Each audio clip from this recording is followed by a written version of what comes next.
Today, fulfillment of one of the pledges by the government in as far as security reforms in the security services is concerned.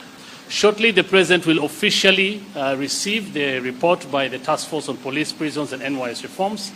But first, I'd like to invite Honorable Josephat Nanok, the Deputy Chief of Staff, to deliver a state invocation.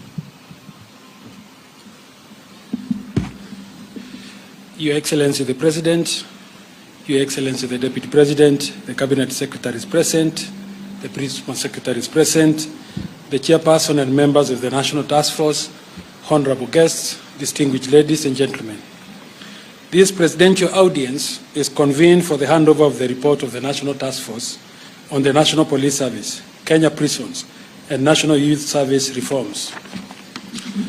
This session additionally honors our national values and principles of governance as espoused under Article 10 of the Constitution and the administration's pledge to lead an open, transparent, and accountable government.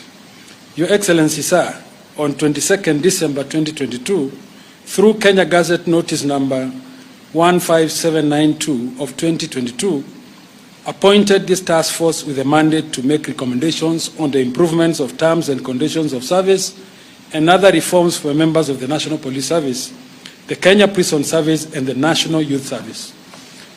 Your Excellency, the President appointed the National Task Force as led by the Hon Chief Justice Emeritus David Kenani Maraga as the chairperson, with Mrs. Caroline Kariuki as the vice chairperson.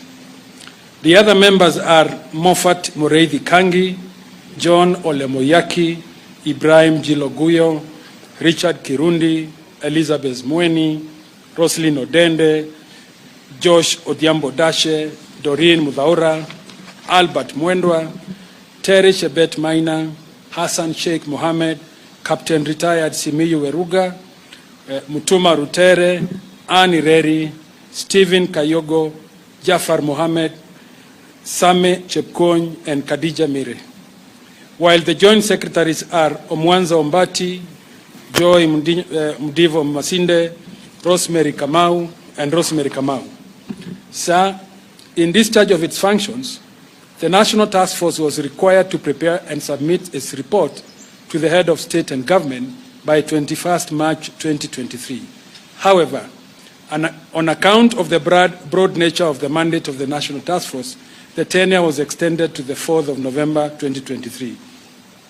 As part of the stakeholder consultations, Your Excellency the President, as the Commander-in-Chief of all the security organs, granted audience to the National Task Force on 4th October 2023, on which occasion Your Excellency received the Task Force interim recommendations. Your Excellency, sir, with the National Task Force having discharged its high responsibility, permit me, Your Excellency, to invite the chairperson of the tribunal, the Honorable Chief Justice Emeritus David Kenani Maraga, to highlight the findings of the tribunal and thereafter hand over the report of the tribunal to Your Excellency the President. Hon Chief Justice David Maraga, karibu, welcome, sir.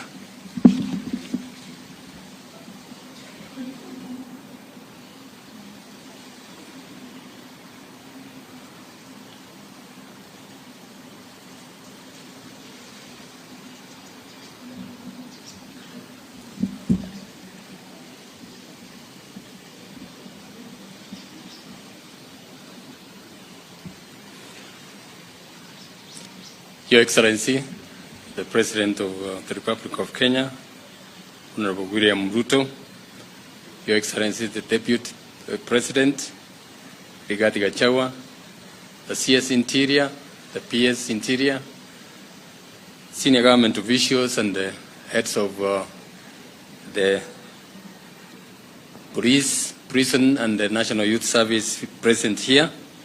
Ladies and gentlemen, good afternoon. On the 21st of December 2022, Your Excellency bestowed upon us the responsibility to look into the terms of service of the National Police Service, the Kenya Prison Service, and subsequently, the mandate of the task force was extended to cover the National Youth Service. 11 months later, I can report, Your Excellency, that the team that you tasked with this noble responsibility has delivered. On behalf of this team, I want to thank Your Excellency for the honor and the privilege that you gave us to take up this task. Personally, Your Excellency, I thank you for the singular honor that you gave me to lead this task force. The task force was set up to identify the legal, policy, administrative, institutional, and operational constraints on the effective service delivery by the National Police Service, the Kenya Prison Service, and the National Youth Service, and to review the welfare and the terms and conditions of service of the members of the three services. In a nutshell, Your Excellency, the task force was asked to examine and review the various aspects that touch on the welfare, terms and conditions of service, capabilities, and service delivery, and to additionally identify the key levers for comprehensive change in the services. During the review, it became clear to us, Your Excellency, that the challenges facing the services were not just laws, policies, institutions, and processes, but also leadership gaps in the services. It also became clear that the reform recommendations stand little chance of being implemented if the leadership issues are not addressed. Initially, and because of the urgency of the issues, you had asked us this team to complete the exercise within 3 months. However, because of the depth and the complexity of the issues that emerged from the three services and the other requirements, such as public participation, consultations, there was a bit of delay, and we want to thank Your Excellency for extending the term to complete this. Your Excellency, to enable it to deliver on its mandate, the team carried out one of the most extensive consultations with the public participation in the 47 counties, and held sessions with the leadership of the three services and the members, the junior members of the three services. One of the remarkable observations that came from both of the field and the members of the three services is that this time round, the recommendations of the task force will be implemented. There have been similar issues have come up in the previous task forces, and they have not been recommended, but they trust that this time round, Your Excellency, with the commitment that you have given yourself, they don't have any doubt whatsoever that the recommendations will be implemented. With that, Your Excellency, we have made quite a number of recommendations which are in the report. I don't want to go into them, and we have already provided the recommendations, and it is with that I want to stop there and hand over the report that Your Excellency will then look at the implementation. In the report, you had asked us to come up with a recommendation, an implementation matrix. That's part of the report, and the recommendation is that you give it to a responsible person to deal with that and to head that and bring together all the services and the ministry so that it is implemented. With those few remarks, Your Excellency. Yeah, Your Excellency, you kindly come on stage to receive the report officially. Yes.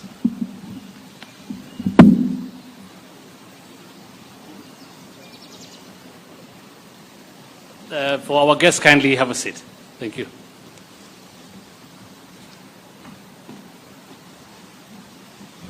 With those remarks, Your Excellency, it is now my singular pleasure, on behalf of the task force that you set up, to hand over the report to you.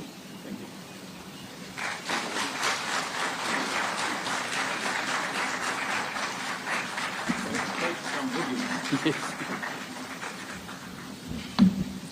Thank you very much, Your Excellency. I'll kindly ask you to take a seat, as now I invite the Deputy President, His Excellency, to make a few remarks, and thereafter I invite you to make your remarks.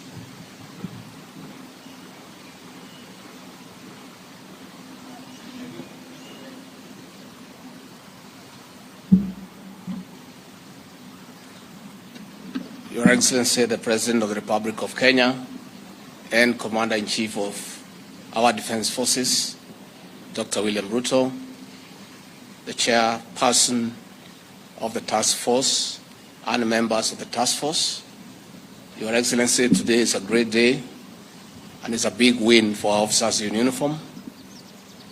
If Kenyans recall, on the campaign trail, Your Excellency, you did promise that if Kenyans give you the money to lead this country, you would, on assuming office, initiate reforms to improve the terms and conditions of service for our officers in the National Police Service, the Kenya Prison Service, and the National Youth Service. The presentation of the report to you and the recommendations thereto marks the beginning of the journey for police reforms and taking into consideration the improvement of welfare to create a better service for the people of Kenya. I would like to urge our officers across the country, when these recommendations are implemented and your terms of service and condition are improved, you must also give back to society by giving commensurate service. We want to see improvement in terms of the way you serve the people of Kenya. We want police officers to do away with corruption as a way of also appreciating the reforms that have been initiated by the President. Your Excellency, you have led by example in allowing the National Police Service to operate freely and independently. On assuming office, you did give the Inspector General of Police the functions of the accounting officer so that the police force, the police service remains independent. Your Excellency, it is on record that yourselves and the rest of us who serve under you have no control over the operations of the National Police Service. Even the Cabinet Secretary for Interior oversees the police service on policy matters, but they retain their operational independence. On that note, Your Excellency, it is also important that we commend the CS Interior and his PS and the National Police Service for the improved security situation in the country. For the last 1 year, Your Excellency, serious incidents of crime have not been reported and crime has been controlled to what you would call acceptable levels. The guns are silent in North Rift, in Northern Kenya, and other than petty crime, there is general improvement of the security situation in the country, and this, Your Excellency, has contributed to the upsurge of tourism in this country. As we speak, all hotels along the coast in Masai Mara and other tourist destinations are full as a result of improved security situation in the country. Again, the improved security situation in the country is responsible for the trooping of investors in this country, because investors will only come to a country that is secure and where they are guaranteed of their security and their investments. I therefore want to encourage Professor Kindiki and his team, as we approach the Christmas session, to be more vigilant and to make sure that the people of Kenya have an opportunity to enjoy their holidays with their families, and an atmosphere of investment continues to prevail so that we can attract foreign investors and other people from the world who want to come to this great country. With those very remarks, it is now my singular honor to request the President of the Republic of Kenya to come and address the nation. Mr. President.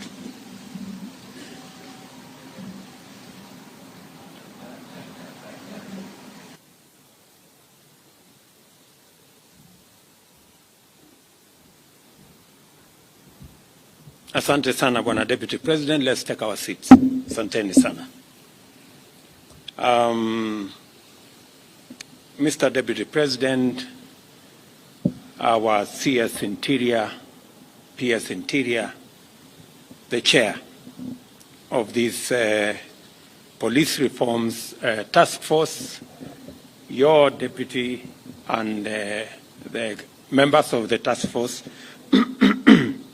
including our members of the police service, the prison service, and the National Youth Service. Today, I am delighted to achieve a critical step towards one of the key commitments of the Kenya Kwanza administration. When I took the oath of office, I committed to undertake reforms of our security sector in line with our democratic imperatives and to improve operational efficiency of our police force. The transformation of our security sector has been overdue for many decades, and in all fairness, many attempts have been made, both within the specific security sector agencies and by the national government centrally. These efforts have, at best, produced only minimal positive change. As a result, the weakness in the security services have grown to major challenges, which have further devolved into a threat to the integrity, efficiency, security, and public trust in the security agencies, and by extension, eroded their trust in the government's ability to guarantee the most basic right, the security of persons and their property. We pledged to transform our security services and to increase the state's capacity to protect the people, their belongings, their freedom, and their interests, to create an appropriate environment for enterprise, investment, commerce, and industry. The reforms are also intended to ensure that the gallant men and women in uniform who have committed themselves to the highly challenging and often risky career for the sake of keeping Kenya safe are accorded the respect, support, facilitation, and recognition that they do very well deserve. Accordingly, on December 21st, 2022, I appointed the task force on the reform of the National Police Service, the Kenya Prison Service, and subsequently the National Youth Service. This task force, led by our able chairman, retired Chief Justice David Maraga, was charged with the assignment to identify the legal, policy, administrative, institutional, and operational constraints to effective service delivery by these services. The committee took up the assignment with remarkable dedication and discharged its terms of reference meticulously, thoroughly, and in a manner which clarifies the assignment of recommended remedial interventions with a diagnosis of recognized challenges. I can testify to this task force dedication because they updated me frequently and on time on their progress, as well as evolving issues during the course of their work.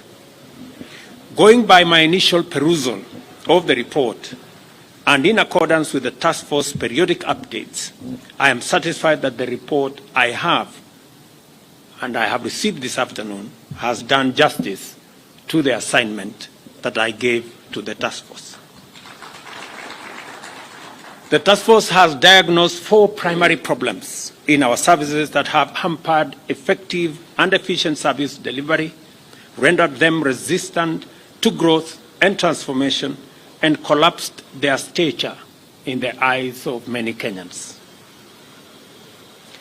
The problems are broadly underfunding, deficient leadership, structural and organizational weaknesses, and most critically of all, corruption. These perennial problems have impaired the terms and conditions of service, welfare, as well as motivation of officers who serve, and severely undermined service delivery to the detriment of the safety and security of the people of Kenya, their belongings, their investments, and their interests. None of the services covered in the report receive adequate funding or even anywhere near it. The inappropriate processes and structures involved in recruiting, supporting, deploying, and promoting officers render the entire sector vulnerable to inefficiency, low professional standards, operational ineptitude, ethical lapses and malpractices, and general institutional decay.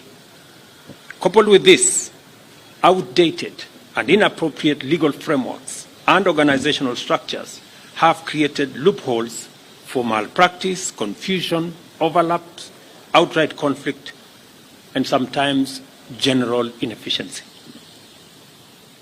In the report, corruption has been cited quite frequently and described as systemic, endemic, entrenched, deeply embedded, and rampant. Clearly, we have a serious problem in there, in that we have never developed in these services the capacity to serve the nation to any satisfactory standard, and as a result, the services have become increasingly suboptimal and problematic at worst. Our aim is not only to restore integrity, efficiency, and accountability by waging an anti-corruption campaign throughout government, and in this case, within the services. Our primary objective is to secure the transformation of this nation by instituting a professional, efficient, effective security sector which is defined by integrity, service, and accountability. We are therefore going to pay attention, and great attention at that, to the numerous well-considered recommendations made by the task force. Necessary changes to important instruments and measures, including policy, strategic, legislative, and operational frameworks, shall be implemented by the government in line with the recommendations made by the task force. Consequently, some will await action by Parliament to amend relevant legislation and the conclusion of the necessary work by committees, similar bodies as recommended in this report, including the Salaries and Remuneration Commission. Those that are administrative will be implemented immediately. In this regard, I am directing the relevant organs of government to commence implementation of the various recommendations of the task force, beginning with the following. Number one, alignment of the terms and conditions of service of the National Police Service, Kenya Prison Service, and the National Youth Service with other security agencies. We now confirm that these three services are now moved to the security sector. Review the pay, living conditions, medical cover, housing, and other aspects of welfare for police of the service, and simply, let me repeat that, review the pay, living conditions, medical cover, housing, and other aspects of welfare for members of the services, and simply to do the right thing for these officers. I have seen the recommendation that has been made by the task force to enhance the salaries of our policemen, our National Youth Service, and our prison service by 40% over the next 3 years. I think it is a well-considered recommendation. We will now await the workings of the Salaries and Remuneration Commission to make the necessary adjustments so that we can implement this recommendation. We've also seen the recommendation of the career progression of our officers, so that there will be two categories of admission, one for constables and another for the cadet in all the three services. Again, this will give us the opportunity to grow appropriate leadership in all the three services. Number 4, review legislative and policy framework governing operations within the National Police Service, the Kenya Prison Service, the National Youth Service, to ensure better service to Kenyans, greater accountability, transparency, respect for the rule of law and integrity, and the subordination of these critical security services to civilian oversight and authority in line with our deepening democratic credentials. Institutionalize a long-term equipment modernization for all the 3 services. I am very clear in my mind, we are already undertaking the modernization of the police service equipment requirements. Then it will be followed by the Kenya Prison Service and the National Youth Service. We have already made provisions in the supplementary to enable the National Youth Service begin the journey to be the arm of government that will help us mobilize young people from the grassroots and to use their energy, talent, knowledge, and expertise to drive National Youth Service. Automate human resource and finance management procedures in the 3 services, including processes for recruitment, transfer, promotion, and payment of salaries and allowances. The recruitment and promotion of members of the police service will be made transparent, competitive, and merit-based. The entry qualifications for all services will be raised to align with the expected competencies of officers, but without losing sight of the imperative to implement affirmative action. Implement the human resource policy on transfer for all officers in the 3 services to ensure no officer serves for more than 3 years in the same county. These and other measures documented in the report of the task force shall be transmitted for consideration and effective action promptly and conclusively by all government agencies that will be required by these recommendations. These are commitments that must not wait one day longer than is absolutely necessary, because our officers deserve support and Kenyans are entitled to a security sector they can be proud of. I am pleased that discussions between the SRC, National Treasury, and the relevant MDAs have proposed an alignment of these packages across the entire security sector. I thank Mr. Justice Retired David Maraga and all the members of the task force for a thorough, meticulous, compiled, and clearly written report which effectively articulate the necessity and urgency of transformative changes to our national policing and other security services. Your contribution to our transformative agenda is appreciated, Mr. Chairman, and your team, and your place in Kenya's history of positive change is assured. You can count on me and this administration to be meticulous and as thorough in implementing these recommendations with the same vigor, with the same commitment as you have demonstrated as you assembled these recommendations. This is a very proud moment for me because we continuously are discharging our commitments. We made a commitment, many commitments to the people of Kenya. There are some we implemented in day one, others in week one, others in month one, others in year one. We will continue to make sure that each and every commitment we made to the people of Kenya will be met, will be discharged, so that we can assure the place of leadership in Kenya, that leadership can match what they say with what they do. So I want to thank all the actors who have put this report together. I want to assure our men and women in uniform that as they put their lives at risk to protect Kenya, the government of Kenya and the people of Kenya will stand by them to make sure that they serve in conditions that are sensitive to the responsibilities and the huge sacrifices that they are making.